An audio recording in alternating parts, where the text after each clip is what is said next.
On June 27th, everything changed in our country. June 27 will be one of those dates, 6/27, like 9/11, or October the 7th, or December the 7th.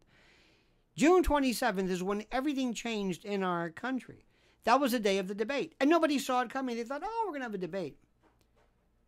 From that moment on, when Joe Biden walked out and told the world, I am intellectually, cognitively decrepit. By the way, I'm not a physician. I don't play one on TV. I would put my money on pursuing an angle of investigating dementia by and from Lewy bodies, but that's another story. That's just me, because everybody's an expert today, and I might as well give you my expertise, unqualified as it is. But on that date, look at me, everything changed. Everything. And Donald Trump was a genius. Let me see if I can explain this to you. Donald Trump was a genius because he just sat back and let Joe,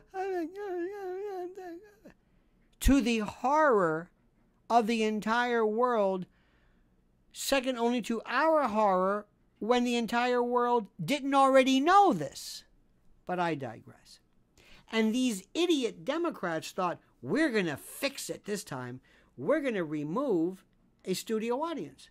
The studio audience made it even worse.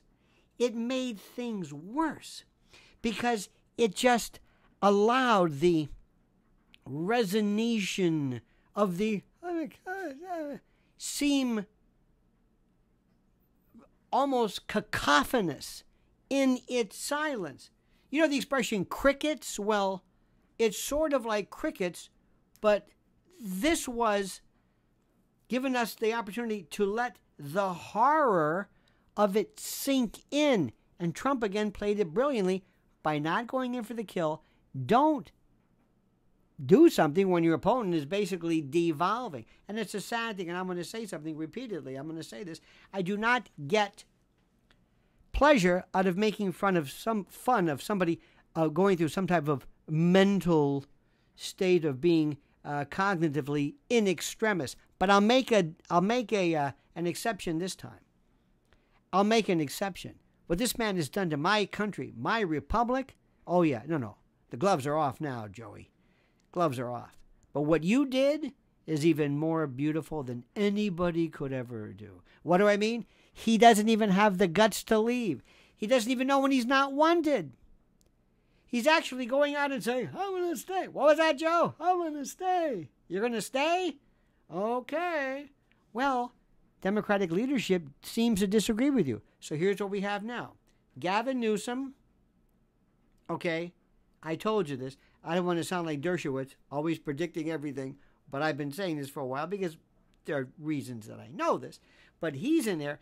What Gavin Newsom is doing is he's saying, now listen, Joe, I'm going to come out and I'm technically going to be for you, but I'm sticking a knife in your back. But Joe says, I understand that, but better you than these other people because at least you're a new crop of the Democratic folks. You're from California. You're part of that Getty crew. You dig? You dig? Okay, you can do it.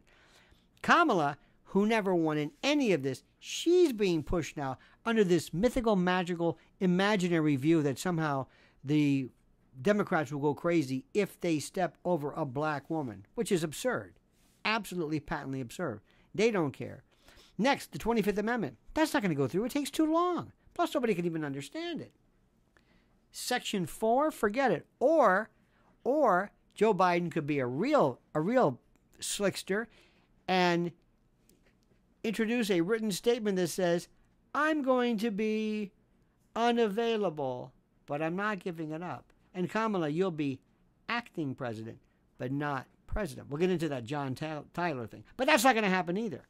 Leaving the only availability, the only thing to do in 121 days until the election is impeachment and conviction. And now the Democrats who didn't want Joe to be impeached and convicted, and by the way, it's really convicted, but in our parlance, we use the word impeach.